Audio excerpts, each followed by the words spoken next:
아침에 일찍 오셔서 아주 열심히 연습하시고 비록 적은 인원이 앉아있지만 제 눈에는 40명 같이 느껴졌습니다. 어린 소녀들이 이렇게 입을 모아서 뜻을 모아서 찬양하는 모습처럼 이렇게 아름답게 찬양해 주신 우리 성가대 여러분 감사드리고, 우리 하나님께서 귀하게 받아주셨을 거라 굳게 믿습니다. 우리 성가대 더욱더 부흥하고 번성하라고 우리 격려의 박수 다시 한번 보내드리겠습니다. 할렐루야. 네. 가족 같은 교회, 순수한 복음, 세상을 향한 섬김, 제기동 서울중앙교회 귀한 주일 예배 오신 여러분들을 우리 구주 예수 그리스도 이름으로 환영하고 축복합니다. 우리 하나님께서 우리 참된 예배자들을 기다리고 계십니다. 참된 예배자들을 찾으십니다. 신령과 진정으로 우리 하나님 아버지 앞에 나와 영적 예배를 드리는 그 한 사람 한 사람을 주님께서 기쁘게 받으시고, 또 그 예배의 결과로 하나님께서 크신 평강과 은혜를 그 모든 예배자 한 사람 한 사람에게 내려주실 것을 굳게 믿습니다. 이 예배로 항상 최선을 다해 나아가는 우리 모든 사랑하는 제기동 서울중앙교회 예배자들 되시기를 예수 그리스도 이름으로 다시 한번 축복하고 소망합니다. 아멘. 오늘은 너희는 이렇게 기도하라, 이 제목으로 두 번째 시간입니다. 주기도문, 주님이 가르쳐 주신 기도 두 번째 시간 함께 나누도록 하겠습니다. 예수님은 기도를 가르치실 때 하나님께 초점을 맞추는 기도, 그 기도를 가르쳐 주셨습니다. 나 자신에 집중하는 그런 기도가 아니라 하나님의 이름을 거룩히 여기게, 하나님의 이름이 거룩히 여김을 받게 해주십시오. 그리고 하나님의 나라가 임하게 해주십시오. 그리고 하나님의 뜻이 이 땅에서도 이루어지게 해 주십시오. 이렇게 하나님에게 초점을 맞추어 기도하라, 그렇게 말씀하셨습니다. 우리는 기도하다 보면 나도 모르게 나를 위한 기도, 내 중심의 기도가 되어가곤 하는데, 그럴 때마다 주님께서 가르쳐 주신 이 주기도문이라고 하는 이 조율기로 우리의 기도를 다시 한번 하나님과 맞추어 나가야 한다, 이런 말씀을 우리가 지난주에 함께 나누었습니다. 이렇게 하나님의 나라를 꿈꾸며 살아가는 하나님의 사람들, 그 사람들은 이제 이 땅에서 아주 구체적인 그러한 삶을 이제 살아가게 됩니다.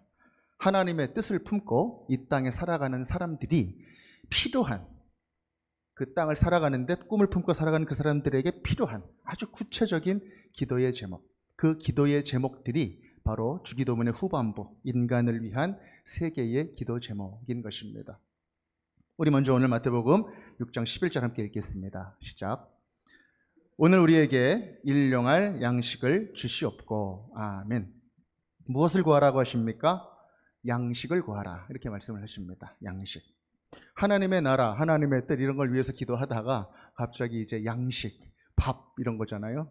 데일리 브레드 이렇게 되어 있는데, 이런 것들을 구하라고 하니까 아주 갑자기 구체적인 기도로 이렇게 된 것 같은 그런 느낌도 좀 납니다.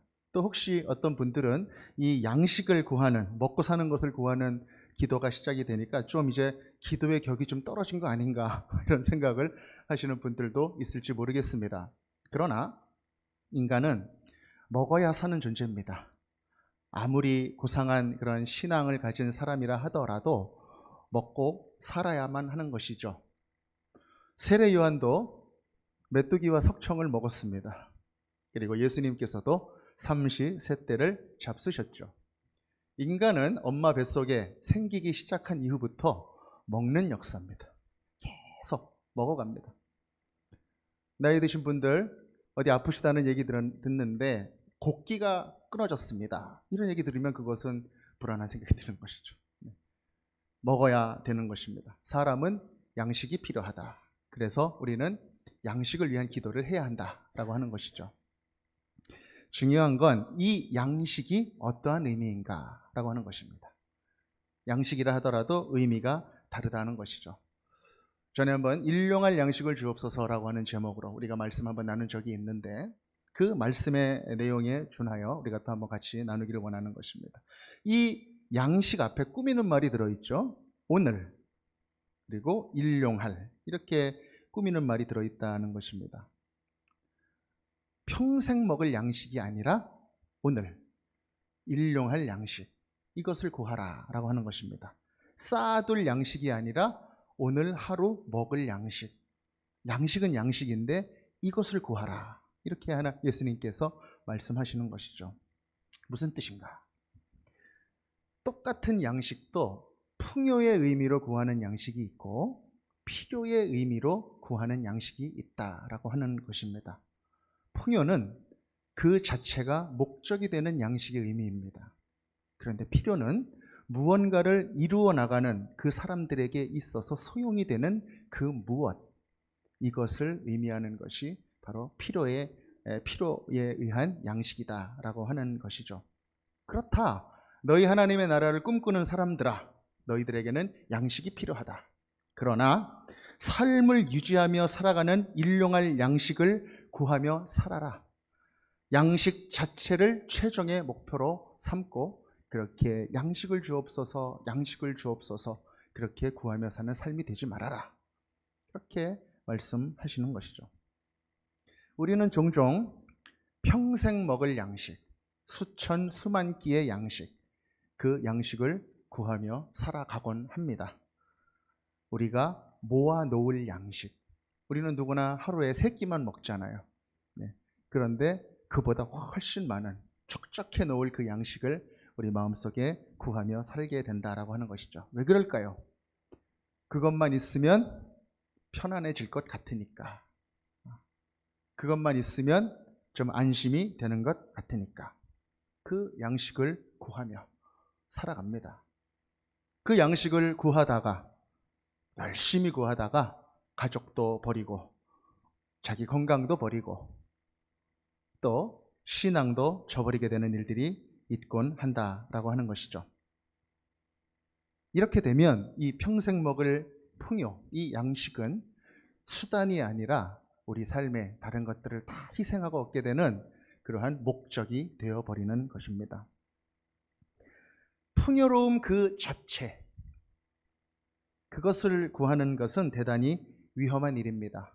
왜냐하면 그 풍요, 목적의 자리에 있는 그 풍요는 하나님의 자리를 대체하기 때문에 그렇게 되는 것입니다. 그만큼 이 풍요의 유혹이 큽니다. 사실 이 물질이 주는 안정감이 있죠. 든든합니다. 그러나 이것은 한시적인 것입니다. 순간적인 것입니다. 우리 인생은 영원한 하나님께 그 소망이 있어야만 한다는 것이죠. 영원한 하나님의 나라, 하나님의 뜻을 우리는 절대로 잊어버려서는 안 된다는 것입니다. 자칫 잘못하면 이 풍요만을 추구하다가 우리는 길을 잃어버리고 끝나버리는 그런 인생이 되기가 쉽다라고 하는 것입니다. 길 잃은 인생이 될지도 모르는 것, 이것은 우리 삶에 있어서 가장 중요한 문제입니다. 가장. 왜냐하면 우리는 이 길을 잊어버리게 되면 하나님을 잊어버리게 될 수 있기 때문에 그런 것입니다. 만나를 먹으며 광야를 건너갔었던 이스라엘, 그들에게 이 만나가 바로 일용할 양식이었다라는 것이죠. 가나안 땅으로 가고 있는 이 이스라엘, 그러나 그들이 지금 오늘 지나고 있는 그 광야에는 먹을 것이 없었습니다. 그래서 하나님은 만나를 내려주셨죠. 이 만나는 하루 먹을 치만 거둘 수 있는 그러한 양식이었습니다. 비축할 수 없는 그러한 양식이었던 것이죠. 그러나 이 만나는 매일매일 내려졌다라고 하는 것입니다. 이스라엘이 이 일용할 양식, 매일 내리는 이 양식을 계속 공급받으면서 하나님께서는 가나안 땅을 향해서 전진하게 하셨습니다. 무엇을 가르치시려고 그랬는가? 2가지입니다. 하나는 모든 양식의 공급자는 바로 하나님이시다. 이것을 가르치시기 원함이었고, 또 한 가지는 이 양식 때문에 너희가 가야 되는 그 목적지를 잃어버리는 그런 일이 없어야 한다. 그런 우를 범해서는 안 된다. 그 2가지를 끊임없이 가르치시기 위하여 하나님께서는 이스라엘에게 만나를 내려주셨던 것입니다. 그들은 어땠습니까? 밥이 없고 먹을 게 없던 그 광야 땅에서 우리는 풍족했던 애굽 땅으로 돌아가겠습니다. 차라리 죽어도 거기서 죽는 게 낫겠습니다.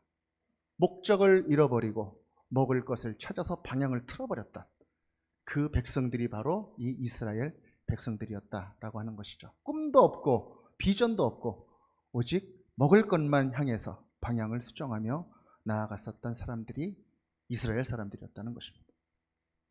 그들에게 이 만나는 어떤 의미였을까? 바로 살아계신 하나님에 대한 증거였던 것입니다. 하나님은 살아계신다. 우리를 공급하신다.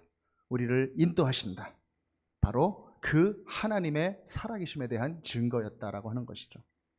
풍요 자체를 쫓아가는 삶을 살아가지 말아라. 이것이 만나가 가지고 있었던 메시지였던 것입니다. 이스라엘 백성들에 대한 하나님의 염려 두 가지는 무엇이었습니까? 첫 번째, 그것은 그 이스라엘이 이제 들어가야 하는 그 가나안 땅, 그 가나안 땅에서 이제 개척해야 하고 이제 개간해야 되고 이러한 많은 상황들 속에서 그 땅의 우상들을 쫓아가게 될 위험성에 대해서 하나님은 걱정하셨던 것입니다. 바로 그 땅의 신들 바알과 아세라가 어떤 신입니까? 바로 풍요의 신이었던 것입니다. 풍요의 신. 방향 없이 풍요만 쫓아갈 때 그 신들을 쫓아가게 될 위험이 그들에게 있었다. 두 번째는 무엇입니까? 하나님은 이 만나를 통해서 그들을 계속 가르치신 이유가 바로 그들이 그 땅에 가서 하나님의 은혜 가운데 그들이 풍족해지고 또 먹고 살만해지면 다 자기네들이 잘나서 그렇게 된 것으로 여길까 봐, 교만에 빠지게 될까 봐 하나님은 그것을 염려하셨다라고 하는 것입니다. 애굽에서 인도해 주신 그 하나님을 잊어버리게 될까 봐 너희들은 그래서는 안 된다. 나를 기억해야만 한다. 공급자이고 구원자인 나를 기억해야만 한다. 그래서 하나님께서는 그 기간 동안 만나를 주심으로써 그 백성들을 가르쳤다라고 하는 것입니다. 여러분, 이 시대를 살아가는 우리도 마찬가지입니다. 매일매일 일용할 양식을 구하며 우리의 방향을 잃어버리는 사람이 되어서는 안 된다라고 하는 것이죠. 물질의 유혹, 그것을 잘 다스리고 막연한 번성의 유혹, 이것들을 자제하고 하나님의 나라를 기억하며 하나님의 방향의 뜻을 맞추어 그 나라를 향하여 우리의 모든 것을 조율하여 나아가야 한다라고 하는 것입니다. 그것이 바로 하나님의 나라를 꿈꾸는 사람들의 기도여야 한다는 것이죠. 하나님이 이 모든 것들을 공급해 주실 것이다 라고 하는 것입니다. 필요한 모든 것들. 여러분, 우리가 풍요를 위해서 하는 기도, 그 기도는 풍요로워지면 중단되는 기도인 것입니다. 끝나는 기도인 것입니다. 취직하고 승진하면 끝나는 기도인 것입니다. 입시 합격하고 좋은 성적 받으면 끝나는 기도, 바로 그 기도가 풍요를 구하는 기도인 것이죠. 그러나 하나님의 나라를 꿈꾸는 기도, 그 기도는 그 모든 것들을 통하여 하나님의 나라가 이루어지기를 소망하는 그런 기도다라고 하는 것입니다. 그 기도를 하나님께 드려야 한다. 먼저 너희는 그의 나라와 그의 의를 구하라. 그리하면 이 모든 것을 너희에게 더하시리라. 하나님의 나라를 꿈꾸며 나아갈 때 모든 것을 공급받고 또 감사로 하나님께 돌려드리며 살아가는 우리 모든 믿음의 형제 자매님들 되시기를 간절히 축복하는 것입니다. 우리 함께 마태복음 또 6장 12절 함께 읽겠습니다. 시작. 우리가 우리에게 죄 지은 자를 사하여 준 것 같이 우리 죄를 사하여 주시옵고. 아멘. 무슨 기도입니까? 우리 죄를 사하여 주시옵고 우리를 용서해 달라라고 하는 기도입니다. 죄를 용서해 달라. 이 원어적인 의미를 보면 이 죄사함의 의미는 빚을 탕감해 달라라고 하는 그 빚탕감의 의미입니다. 그러니까 우리가 우리에게 빚진 자의 빚을 탕감해 준 것처럼 우리의 빚을 하나님이여 탕감해 주십시오. 이렇게 기도하는 기도이죠. 어떻게 보면 이 기도문은 조건을, 용서를 받기 위한 조건을 이야기하고 있는 그런 기도같이 보이기도 합니다. 그러니까 용서받으려면 남을 먼저 용서해야 된다. 뭐 이렇게 이해될 수도 있는 그런 기도인 것이죠. 그러나 이 조건이 되게 되면 이것은 바로 율법 조항이 되는 것이죠. 그러나 우리 예수님께서는 은혜로 우리 가운데 오신, 사랑으로 율법을 완성하시고 율법을 폐하시지 않으시고 완성하러 오신 바로 그분입니다. 그분의 대속으로 이 모든 율법의 대가가 이루어진 그런 분이시죠. 그렇기 때문에 이 기도는 용서를 받기 위한 조건을 이야기하기 이전에 이미 용서받은 자들, 예수 그리스도를 믿음으로써 용서받은 자들이 그들의 삶 속에 가져야 하는 그런 삶의 태도에 대해서 지금 예수님께서는 말씀하고 있는 것입니다. 그렇습니다. 우리는 이미 용서받은 존재입니다. 예수님의 보혈로 씻김을 받은 존재. 그러나 우리는 이 기도를 하면서, 이 기도를 배우면서 이 용서받은 자들에게 주어진 그러한 요구가 있다는 것을 우리는 기억해야만 하는 것이죠. 바로 그것은 무엇인가? 바로 용서받은 사람은 용서하는 삶을 살아가야 한다라고 하는 것입니다. 용서하는 삶. 사실 이 주기도문을 묵상해 보면 그렇게 예수님께서 가르치실 수도 있지 않았겠습니까? 우리 죄를 주님 용서하여 주옵소서. 그냥 이렇게만. 우리가 우리에게 지은 자의 죄를 사하여 준 것 가치를 빼고 그냥 우리의 죄를 사하여 주옵소서. 이렇게만 가르치셨을 수도 있을 것 같습니다. 그런데 예수님께서는 우리가 해야 되는 용서, 인간이 매일매일 기도 가운데 이 우리가 해야 되는 용서의 내용을 담아두셨다라고 하는 것입니다. 너희도 용서해야 한다. 예수님께서 말씀하시는 그 용서의 요구가 있다라고 하는 것이죠.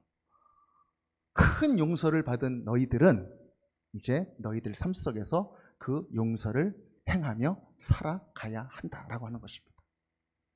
용서의 실천. 이 용서는 우리가 잊기도 쉽고 또 그렇게 용서하면서 살기가 쉽지가 않습니다. 아마 그래서 예수님께서 이렇게 구체적인 요구를 이 주기도문에 담아놓으신 게 아닌가 그렇게 생각이 되기도 하는 것입니다.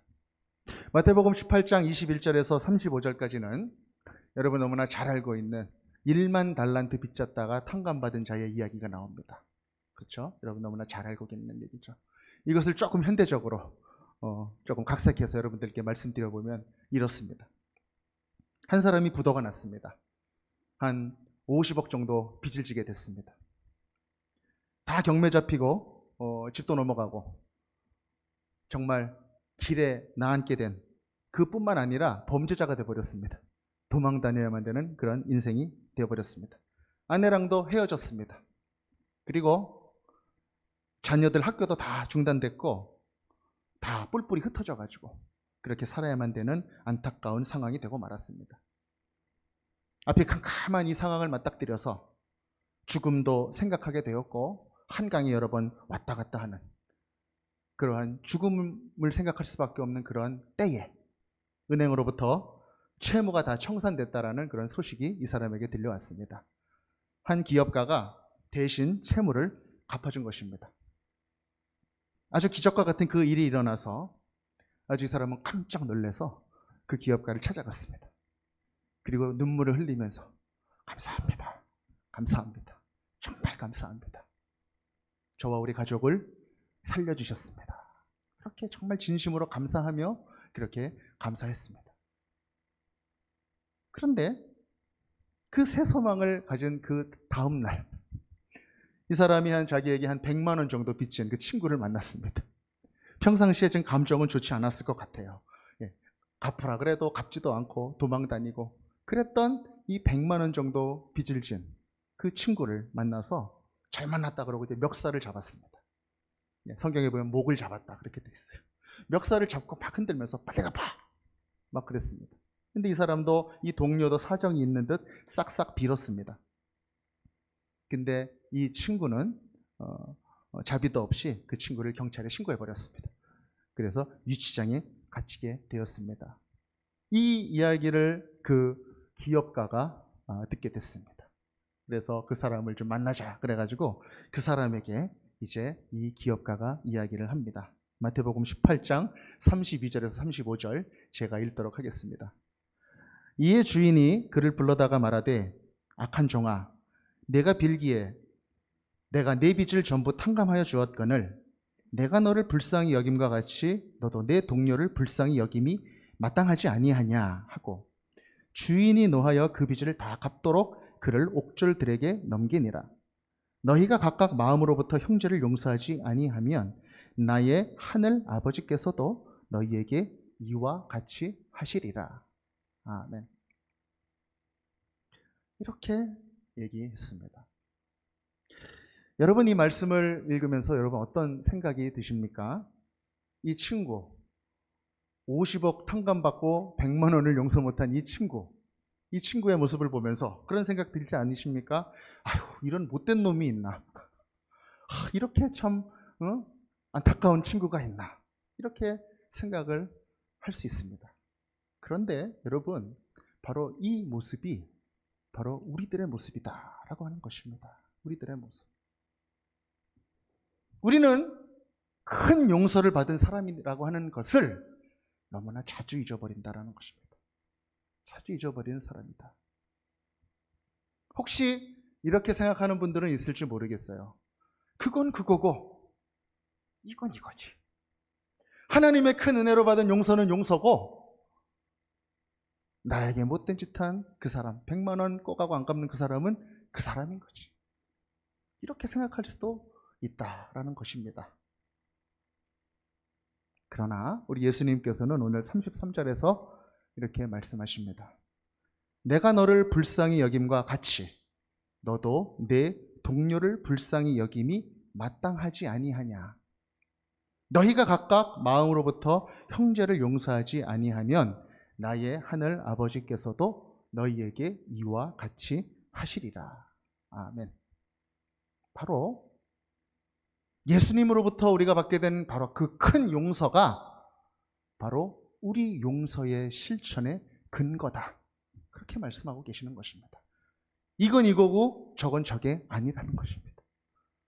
그 말씀을 지금 예수님께서 우리에게 하시는 것이죠. 사랑하는 여러분, 예수님의 용서는 그냥 어느 날 갑자기 예수님의 마음이 바뀌어서 선포된, 그냥 선언된,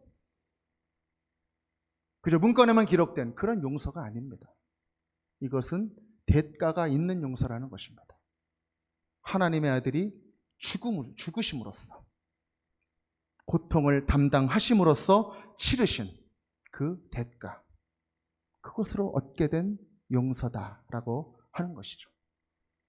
그렇기 때문에 우리도 용서할 때는 대가가 필요하다는 것입니다. 고통이 수반됩니다.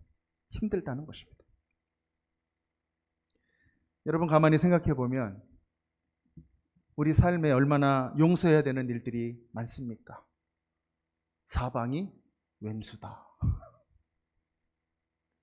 가족들은 안 그렇습니까, 여러분? 가족들을 오히려 더 많이 용서해야 되죠. 네. 자녀들은 어떻습니까? 그렇게 대놓고 우리를 무시하는 사람들이 세상에 어디 있습니까? 용서해야 되는 것입니다. 우리 친지들은 어떻습니까? 동료들은 어떻습니까? 가까이 있는 사람들 치고 용서하지 않아도 되는 사람 별로 없습니다. 그뿐입니까? 우리 삶에 더불어 살아가는 사람들에 대한 용서. 운전하다 보면 신경전 버리는 그런 사람들 있죠. 보복 운전하는 사람들. 층간소음으로 갈등이 있는 그런 사람들. 또 이기적인 행동하고 무례하고 뻔뻔하고, 그래서 우리가 용서하지 않으면 우리가 괴로워서 살 수 없는 그 사람들. 그런 사람들이 얼마나 우리 주변에 많이 있습니까? 그뿐입니까? 한 번은 용서할 수 있죠. 큰 결심으로. 그런데 용서를 했는데 그 사람이 안 변하는 거예요. 계속. 그래. 그 다음날 또 그러고. 그 다음날 또 그러고. 우리의 용서를 끝까지 용서로 지키기에 쉽지 않다는 것입니다. 우리의 용서는 쉽게 깨어지는 용서다. 때로는 우리가 용서하는 것이 비굴한 건가? 응징을 가해야 되는데 용서하는 것이 비굴해서 그런 것인가? 이런 생각이 찾아들게 되면 용서는 우리의 마음에서 멀어지게 되는 것입니다. 점점 용서할 수 있는 힘이 사라지게 되는 것입니다. 우리의 의지만으로는 용서할 수 없습니다. 그래서 우리는 기도해야 하는 것입니다. 용서를 위해서. 하나님께 이 용서의 힘을 달라고 요청해야 하는 것입니다. 하나님 아버지, 우리가 용서받은 존재임을 잊지 않게 하여 주옵소서. 우리도 잘못을 다시 저지르고 용서를 받아야만 되는 그 자리에 설 수 있는 사람들임을 기억하게 하여 주옵소서. 하나님 그 모든 것들을 기억하게 하여 주셔서 내가 용서할 수 있는 힘을 주옵소서. 그렇게 우리는 기도해야 된다는 것입니다. 우리가 대가를 치르며 고통 가운데 용서하며 그렇게 살아가려고 애쓸 때 우리를 용서하신 예수님의 마음을 우리는 잘 알 수 있게 되는 것입니다. 그래서 예수님은 특별하게 우리에게 이렇게 기도하라고 하신 겁니다. 우리가 우리에게 죄 지은 자를 사하여 준 것처럼 매일매일 용서하는 삶을 살라라고 하는 이 기도문을 이 주기도문에 유일합니다. 이렇게 집어넣으신 것입니다. 매일매일 밥 먹는 것처럼 매일매일 용서하며 살아야 한다. 그것이 바로 이 기도문의 의미인 것입니다. 여러분 잘 아시는 찬양, 하나님은 너를 지키시는 자. 이 찬양을 작곡하고 작사한 우리 한웅재 목사님이라는 분이 있습니다. 그분이 찬양을, 참 은혜로운 찬양을 많이 작곡하셨고 지으셨는데 그 중에 제가 기억나는 찬양이 하나가 있었습니다. 바로 예수라고 하는 찬양이었습니다. 예수.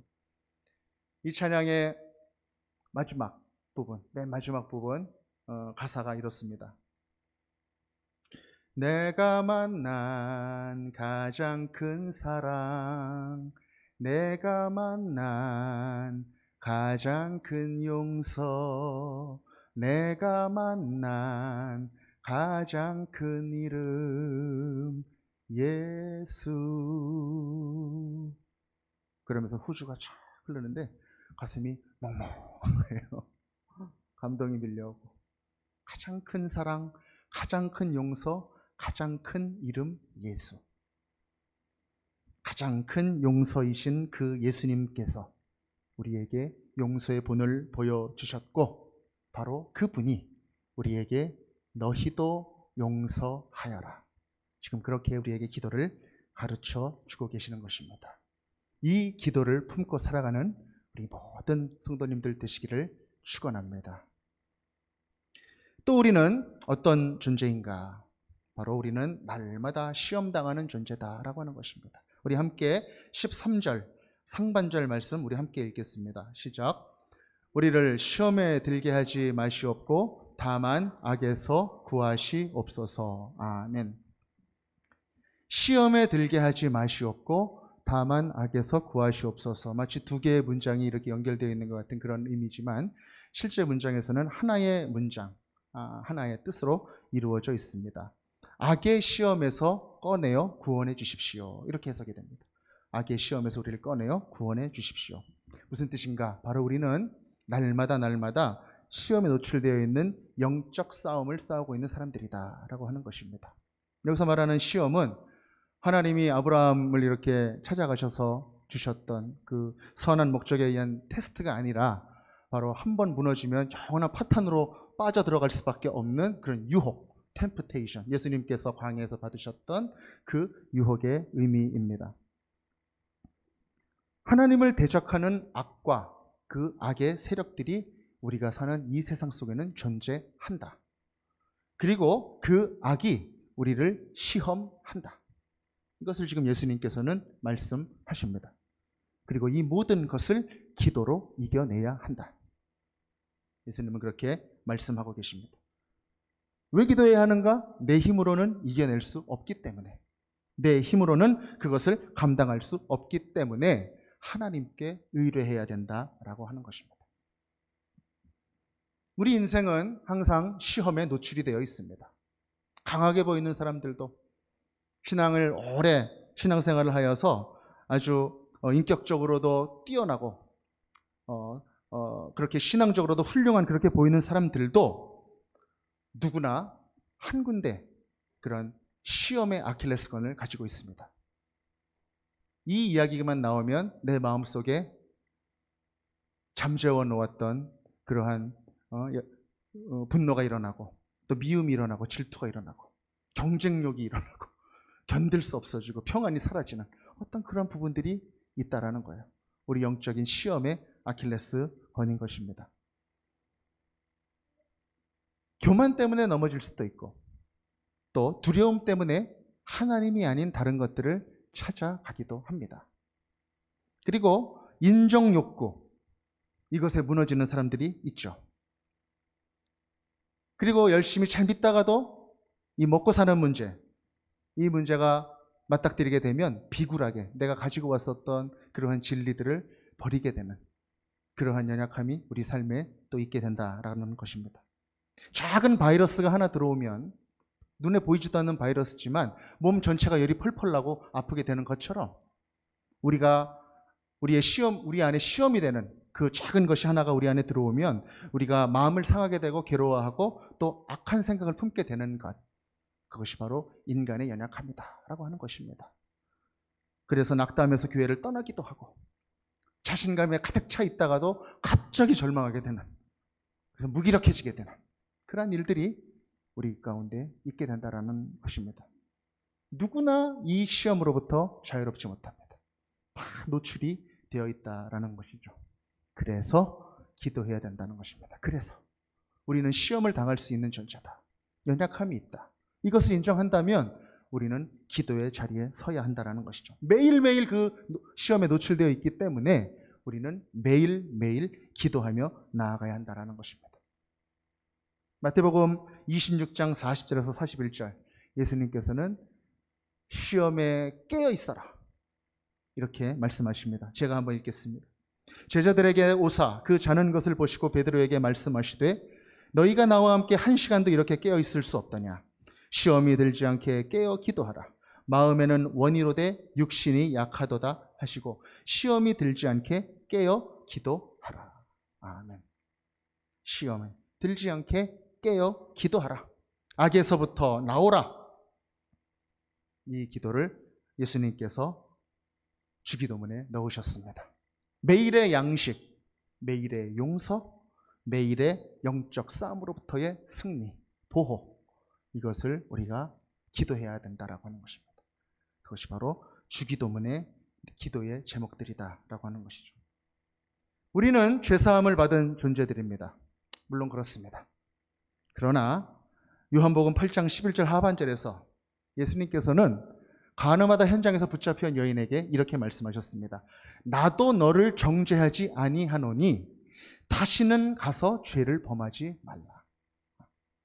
죄를 용서받는 것과 다시 한번 죄를 지을 수 있는 가능성에 노출되어 살아간다라고 하는 것이 구분되어서 이렇게 이야기가 되고 있다라고 하는 것입니다.